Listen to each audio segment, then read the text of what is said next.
të gjitha rrymat, jo ideologjik, se ideologjia është kurthi që na ndan.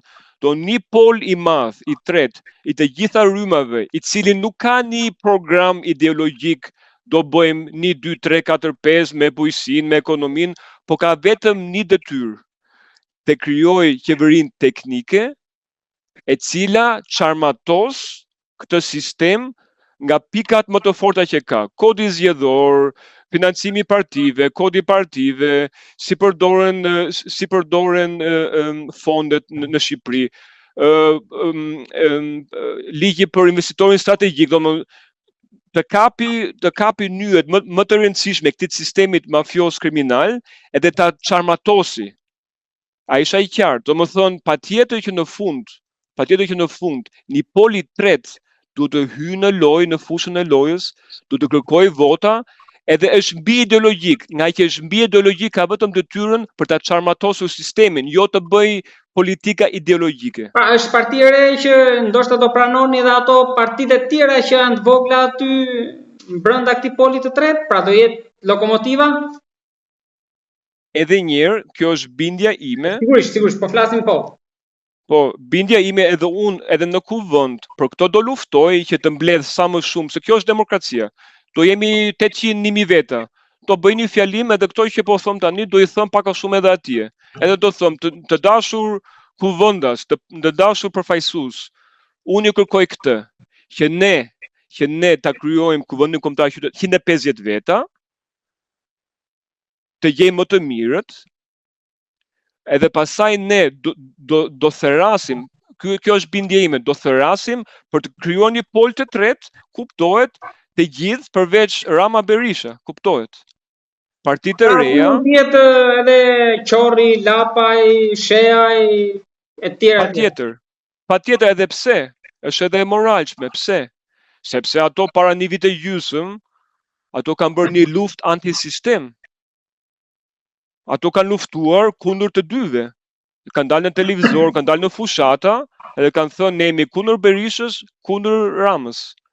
Domethënë pse kanë ato më pak legjitimitet që kanë bërë një vit e gjysmë 2 vjet, se fushata nuk është 1 muaj, 38 ditë. Pse kanë ato më pak legjitimitet të quhen antisistem apo anti-establishment se sa një revolt popullore 38 ditore.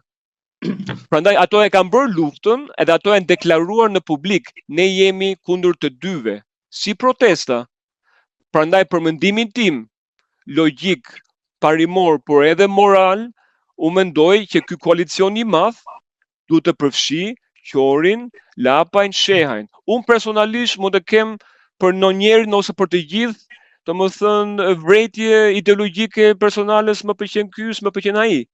Por kauza për ta rrezuar këtë sistem, për të formuar polin e tretë, për ta rrezuar këtë sistem është shumë më e madhe se sa bindjet ideologjike që mund të kem unë apo ti apo dikush tjetër. Të lutem, kam edhe diçka të fundit. Jeni të zhgënjur nga ndërkombëtarët, nga Shtetet e Bashkuara dhe Bashkimi Evropian? Jo, fare. Tani jemi në ditën e 38, edhe siç thash në fillim, është një grup që thot status quo. Këtu s'ka asnjë njeri, ne nuk duam formim, nuk duam organizim. Kush do shkojë te ambasada? Çfarë do thonë ato? Se i dërguat një letër disa ditë më parë përfaqësive diplomatike. Edhe kjo është kontradiktore. Thon, jo po protesta nuk ka përfaqësi, jo po dikush firmos një letër. Tani kjo është kontradiktore, edhe ato merren me njerëz serioz. Tani ai tjetër, ai ambasadori që erdhi tani i riu, ai është general në Shtetet e Bashkuara të Amerikës. Amerika është perandori sot. Ka përfshin gjithë botën, ai është general. Tani ai do merret me kalamajat të cilët thonë, jo po edhe jemi edhe si jemi. Tani këto janë gafa për mua, këto janë gomarrëdhiqe. Më mirë mos t'i shkruajnë ambasadave, se do lënë nam. Do na nxjerrin faqen e zezë, më mirë mos t'i shkruajnë më, mos t'i kontaktojnë, pasi të organizohemi, të kemi kërkesat e qarta, edhe t'i themi se çfarë është qëllimi ynë, se në këtë moment ato thonë, ne do imponohemi parlamentit. Ato do thonë, ne duam demokracinë. si mund të mbështesin ato një lëvizje, një grupim I cili thot me imponim nga jashtë, pa thënë dhunë, me imponim nga jashtë ne do e bëjmë shtetin si duam ne, se kemi dhunën, kemi forcën e sheshit. Kjo për një shtet, për një diplomat është pa pranueshme. Prandaj edhe diplomacia ushtarake që po vjen në Tiranë, ambasadori Erik Vend, domethënë nuk është se shikoni ndonjë shpresë për ndonjë mesazh ose diçka që mundet të jap ambasada. Me status quo që përshkruam, jo. Kur të formalizohemi, bëhemi serioz, kemi edhe ca figura në krye, të cilët janë edhe, domethënë, mund të kenë background diplomatik, mund të kenë background të lartë. A ka sheshi aty intelektual të mirëfillt që ta majnë të pesh, sepse nga bisedat që kam zhvilluar këto ditë edhe me ambasador, njerëz që kanë një karrierë të gjatë në institucione shtetërore, vëren këtë mungesë që intelektualët janë pak larg, kanë qëndruar larg mikrofonit, nuk po marrin përgjegjësi. Po, jo, nuk është e vërtet. Siç thash në fillim, grupi mikrofonit I ka larguar ato njerëz, sepse s'ka dashur të ketë mesazhe në thonjza politike partijake, nuk kanë dashur të ketë mesazhe përtej qarjes hallit edhe nxjerrjes së dufit. Deri më tani, Kuvendi Kombëtar Qytetar ka për ta rregulluar këtë, sepse ne eksaktësisht këtë duhet të bëjmë, të jemi njerëzit intelektualët që duan të angazhojnë të jemi edhe t'ua japim platformën për të shprehur, edhe nesër pas nesër për të formuluar kërkesa serioze politike. Po ju si jeni që të mbyllet tani gjatë sezonit, gjatë verës protesta, edhe të jetë të merreni me këtë pjesë ju thoni dhe të fillojnë shtator, një rinisje? Apo çfarë mendoni, çfarë propozoni tani? Tani Kuvendi Kombëtar Qytetar, shumë veta kuptojnë gabim, nuk është konkurrenca për protestën. Protesta të vazhdoj siç është, sa të duan njerëzit. Protesta vazhdon shesh, ju vazhdoni në anën tjetër me institucionet e protestës.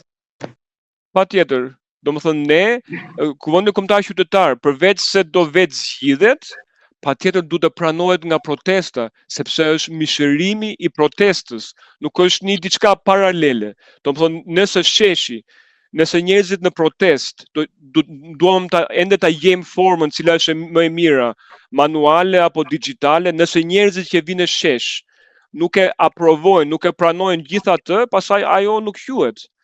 Edhe Kuvendi Kombëtar Qytetar nuk do jetë konkurrenca e protestës, do jetë mishërimi. Me këtë që ju po thoni, në ardhin e tretë të diasporës mund të jetë ai momenti që mund të volos edhe krijimin e kuvendit ndoshta. Patjetër, e para do thirret kuvendi, ku edhe diaspora është e thirrur, edhe kuvendi do mbaj mbledhje, thash, të paktën një javë për të diskutuar, për të formalizuar konkret. Pastaj akti I fundit para zyrtarizimit është prezantimi të rezultatit në shesh, edhe aprovimi I kërkuar nga njerëzit që të marrin pjesë në shesh.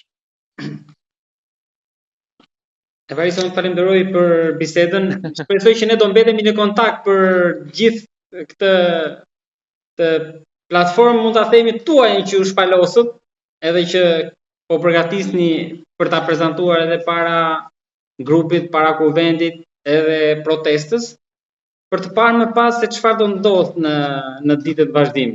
Unë të falenderoj për bisedën. Edhe unë të falenderoj dhe shpresoj të kemi pasur masë një diskutim ndryshe. Fal backgroundit tim. Diskutimi për hir të vërtetës ishte, mund të themi ndryshe nga të tjerët, mund të veçoj faktin që ishte me këmbë tokë. Okej, faleminderit. Por tani mbetet për të parë se si do jetë ecëria, edhe sa do jetë rezistenca. Të falenderoj. Patjetër.